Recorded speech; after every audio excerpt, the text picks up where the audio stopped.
है, एक राख के एक साइड से, राख का एक कण से, तो सागर के 100 पुत्रों को जिंदा किया।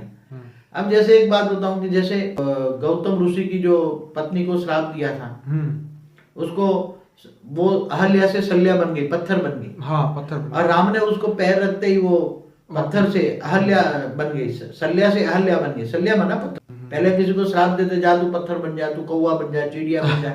उसी ऋषि मुनियों में श्राप की शक्ति थी, तो उसके डीएनए बदल जाते थे। क्या बदल जाते थे? डीएनए बदल जाते। वो पक्षी का डीएनए बन गया, जानवर का डीएनए, मगर ओरिजिनल रूप से उसकी आत्मा का कन्वर्जन हुआ।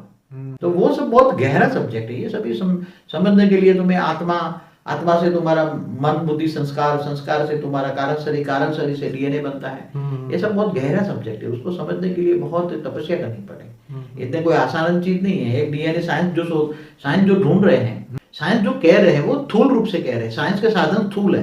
अगर साइंस के साधन परम तत्वों का हो तो वो जो चाहे वो कर सकते हैं। जैसे इन लोगों ने अणु बॉम्ब पहले बनाए थे, अणु बॉम्ब से परमाणु बॉम्ब बनाएंगे, तो अणु बॉम्ब से परमाणु बॉम्ब में मल्टीपल एनर्जी रिलीज हुई ना। जैसे हाइड्रोजन को रिफाइन करो तो हाइड्रोजन परमाणु बनता है ना। तो अणु माना तत्व, तत्वों को रिफाइन करो तो परम तत्व बनेंगे। तो परम